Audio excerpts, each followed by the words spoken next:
Buenas tardes a todos y a todas. Quiero que mis primeras palabras de hoy vayan dirigidas a todas las mujeres de nuestro país, de las que estoy orgulloso. Ayer tuvimos ocasión de enviar una carta firmada por mí, firmada por Victoria Rosell y por Clara Serra, la responsable de Igualdad de Podemos, proponiendo a todas las fuerzas políticas un pacto de Estado. Es necesario asegurar la alternativa habitacional a las mujeres maltratadas sin necesidad de que haya denuncia. Es necesario que los ayuntamientos y los servicios sociales puedan intervenir. Y creo que esta cuestión no puede dividir a las fuerzas políticas y a los partidos. Nuestra mano sigue tendida para un nuevo pacto de país que sirva para que las instituciones españolas estén a la altura que merecen las mujeres de nuestro país.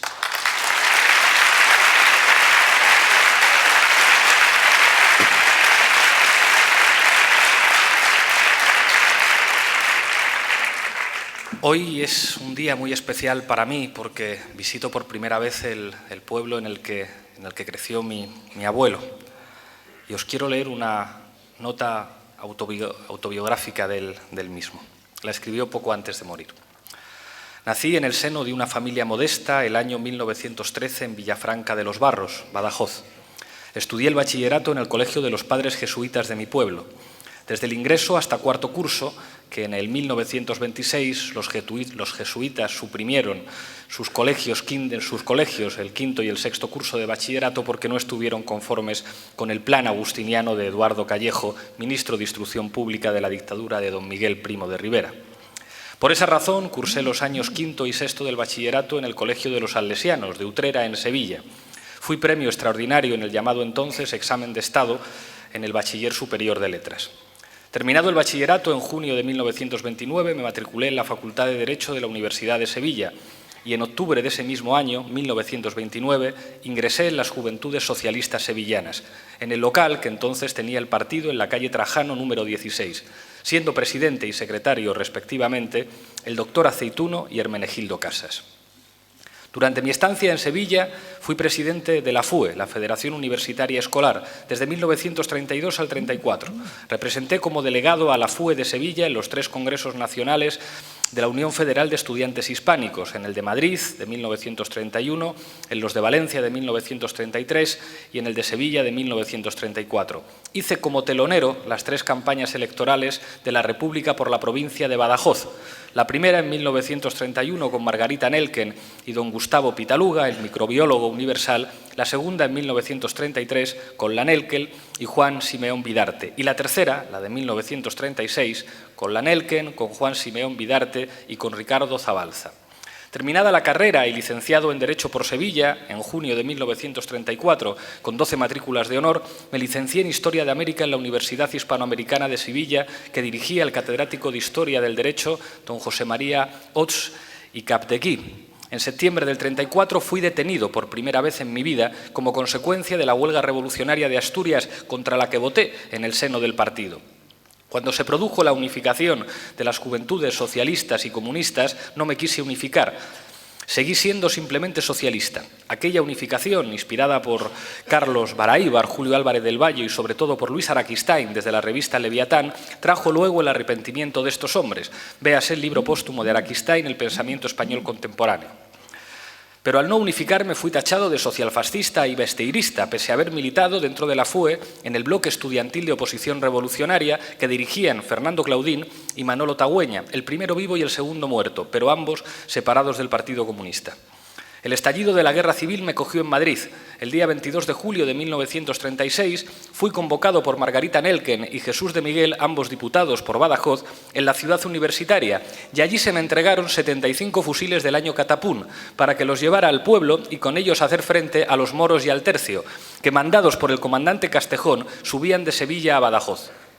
A las órdenes del coronel Puig de Golás, les hicimos frente a las fuerzas fascistas en la Sierra de San Jorge, en los Santos de Maimona. Al primer choque, aquellos hombres entrenados y aguerridos nos disolvieron y nos hicieron huir a la desbandada. Yo tomé el último tren que salía de Mérida para Madrid y a eso le debo la vida. En la sentencia que se dictó contra mí y contra 43 más, 41 pena de muertes, entre ellas la mía, en Úbeda, Jaén, el 27 de junio de 1939, se dice que en estos días yo asalté el cuartel de la Guardia Civil de mi pueblo, yo solito, frente a un gran número de guardias, nada más lejos de la verdad.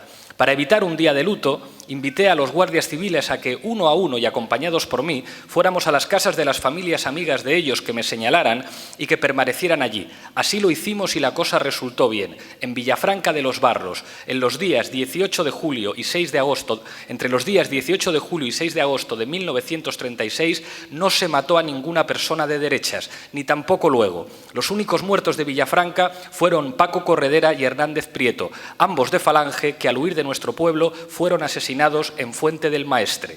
Pese a esto, cuando entraron las fuerzas fascistas en mi pueblo, asesinaron a más de 600 personas. Vuelto a Madrid, me nombran comisario del batallón Margarita Nelken, que mandaba el egregio ferroviario de Mérida Nieto. Estuvimos en la Universitaria y en Usera, un periodo de descanso a principios de 1937 en Alcázar de San Juan y un comunicado de Indalecio Prieto por el que se me nombra teniente auditor para Aragón a las órdenes directas del general Pozas y a las indirectas del gobernador especial don José Ignacio Mantecón.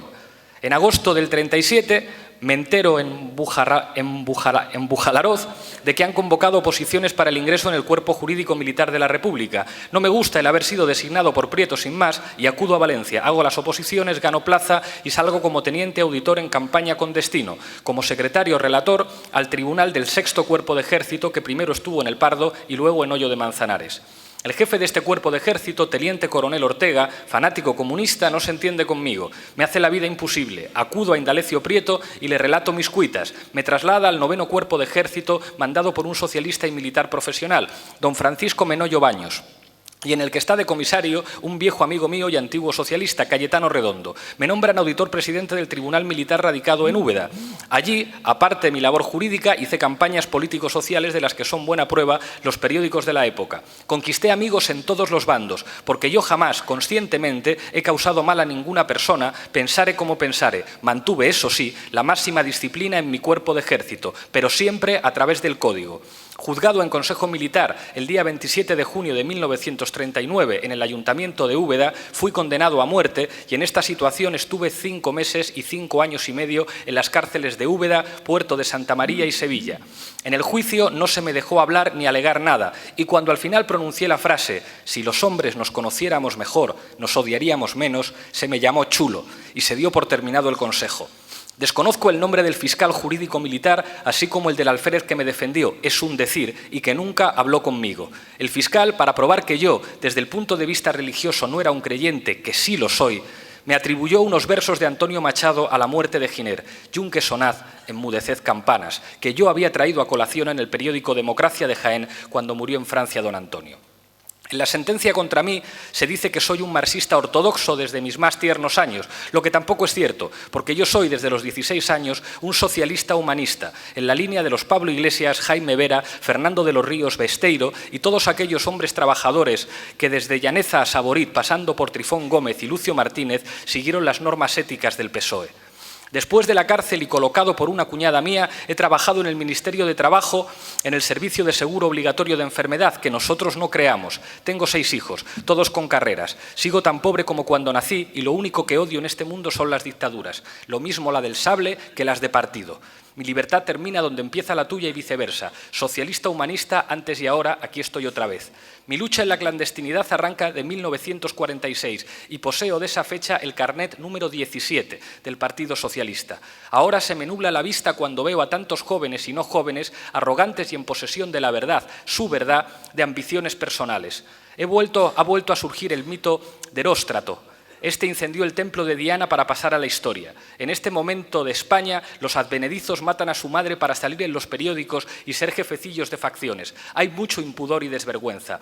De los líderes actuales del PSOE, conocía muy pocos en la clandestinidad. De los candidatos que presenta el PSOE renovado, solo conozco a 9 que actuaron entre los años 1946 y 1960. No ataco a nadie, solo hago una confesión sincera, cuyos extremos puedo probar fehacientemente. Una confesión de socialista de 1929, año en el que fundamos la Casa del Pueblo de Villafranca de los Barros, Saborit, Lucio Martínez y el que suscribe. y un postscriptum de mi abuela, he dejado esta vida en Rascafría en la madrugada del 6 de julio de 1986.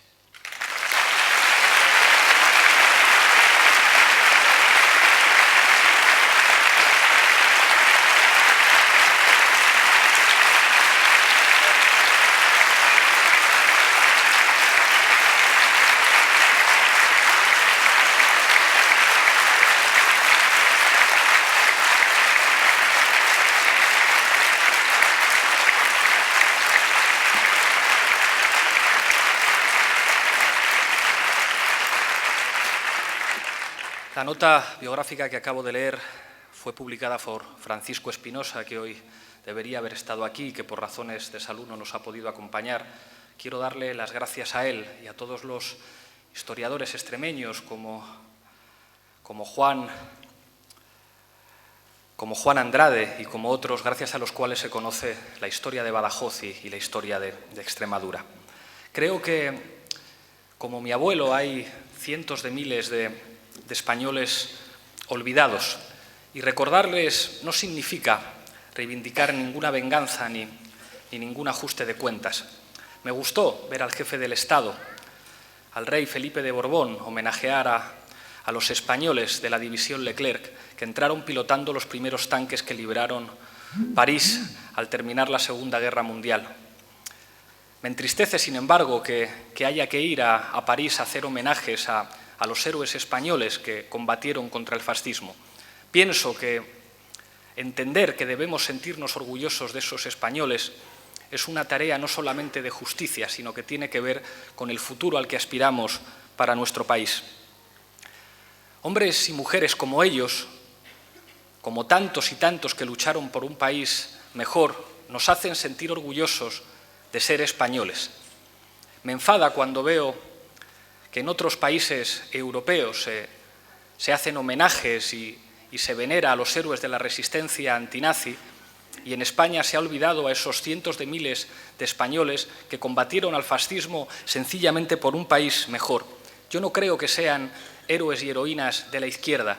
Creo que son héroes del pueblo, creo que son héroes de España y un ejemplo para todos los españoles, independientemente de quiénes fueran sus abuelos y sus padres. Porque esos hombres y mujeres representaban lo que hoy es mayoritario en nuestra sociedad.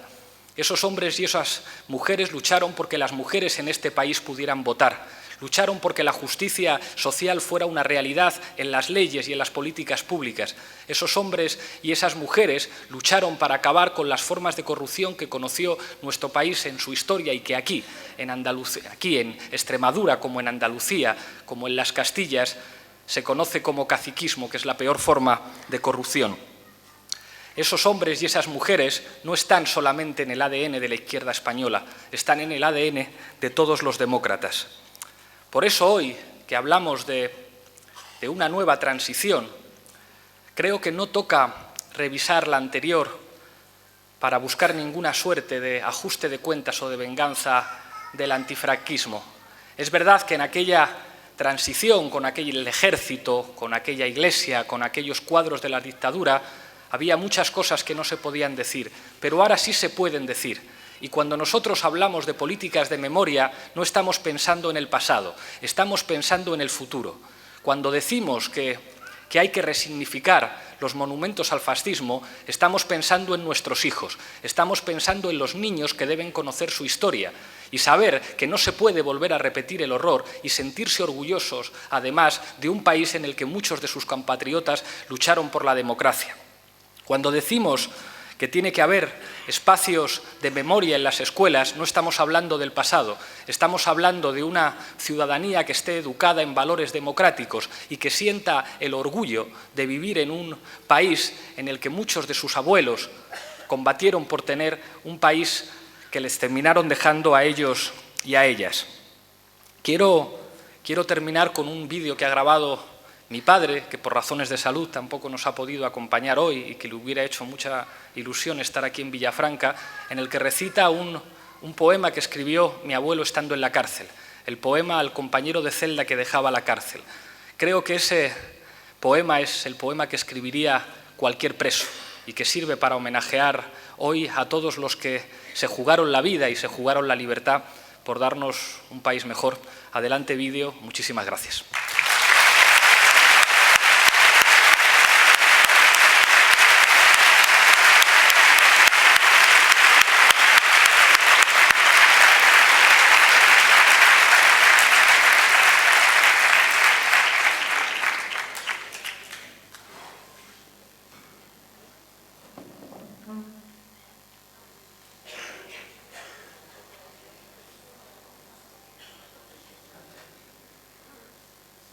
Pero aunque la máquina de diálisis me tiene atado a casa y dificulta mucho cualquier viaje, quiero participar de alguna manera con este vídeo en un acto sobre la memoria. Revisando los papeles de mi padre, he encontrado un viejo poema dedicado a su compañero de celda Fernando Molano, también de Villafranca, y preso como él en la cárcel de Sevilla. También he recordado los lagrimones de su paisano cuando, siendo yo un niño, lo escuchaba recitado por mis hermanos mayores. Voy a leértelo. Llegó la orden de libertad para el compañero de celda. Para Fernando Molano, Sevilla, 1943. No me tengas pena, no me digas nada. Si no puedes hablar de contento desde que te han dicho que vas para casa, ¿para qué me miras? ¿Para qué me hablas? Si no aciertas a decir seguidas ni 4 palabras. Casi me dan risa tu risa y tu cara. Me pareces tan raro con esa corbata, si ya no te acuerdas de hacer la lazada. Así, media vuelta, y tira hacia abajo que quede apretada. Quítate el piojo que te sube por esa solapa. Condenados. Ya ves, todo nuevo y parece como si brotaran de los mismos poros. Claro que un piojillo no tiene importancia. Échate la gorra hacia atrás, que te vea la cara de gloria con ojos de fiesta del preso que marcha. Deja que te mire. No me digas nada. A ver si es que puedo llevarte al rastrillo sin soltar las lágrimas. A ver si soy hombre y te doy la mano sin volver la cara. Si ves a mis hijos, aquel pequeñito que siempre sentaba sobre mis rodillas para hacerle fiestas al llegar a casa, y aquel ángel rubio que no se dormía por las noches si no le besaba, diles que me quieran, que ya pronto, muy pronto es la marcha. Pero no, que podría dolerles si supieran mi angustia y mis ansias, y no quiero que lloren, ni quiero que tengan pena por mi causa. Si ves a mis hijos, no les digas nada. Tírales un beso, que es la mejor frase que recita el alma. Saluda a mi esposa, saluda a mi madre, a mis bien amadas, y diles que bebo su ausencia en la bella copa de azules mañanas. Dame ya la mano y vete a la vida que tu vuelta guarda.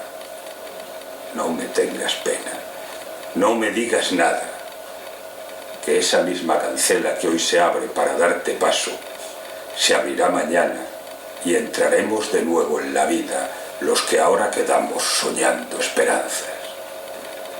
Adiós y no vuelvas, sécate esa lágrima. Y nada más, un abrazo muy fuerte para todos los participantes. Qué lástima no haber podido ir a Villafranca, donde hubiera podido comprar las mejores aceitunas del mundo.